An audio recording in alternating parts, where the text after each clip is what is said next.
Jésus est en vie. Épître aux Éphésiens chapitre 2.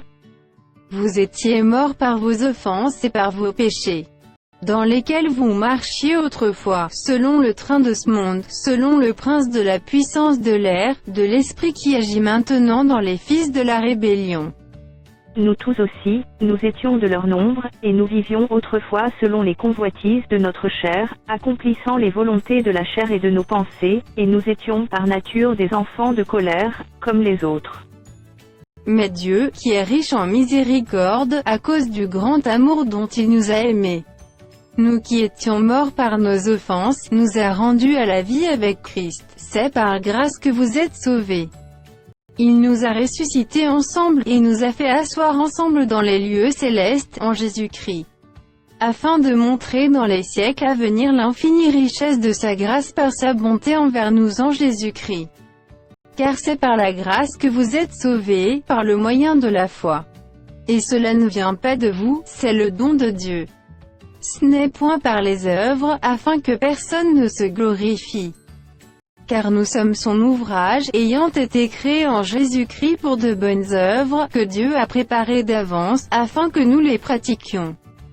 C'est pourquoi, vous autrefois païens dans la chair, appelés incirconcis par ceux qu'on appelle circoncis et qui le sont en la chair par la main de l'homme, souvenez-vous que vous étiez en ce temps-là sans Christ, privés du droit de cité en Israël, étrangers aux alliances de la promesse, sans espérance et sans Dieu dans le monde. Mais maintenant, en Jésus-Christ, vous qui étiez jadis éloignés, vous avez été rapprochés par le sang de Christ.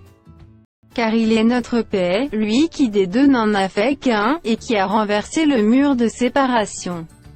L'inimitié, ayant anéanti par sa chair la loi des ordonnances dans ses prescriptions, afin de créer en lui-même avec les deux un seul homme nouveau, en établissant la paix. Et de les réconcilier, l'un et l'autre en un seul corps, avec Dieu par la croix, en détruisant par elle l'inimitié.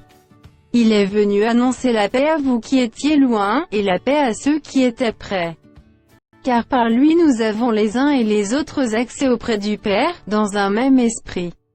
Ainsi donc, vous n'êtes plus des étrangers, ni des gens du dehors, mais vous êtes concitoyens des saints, gens de la maison de Dieu.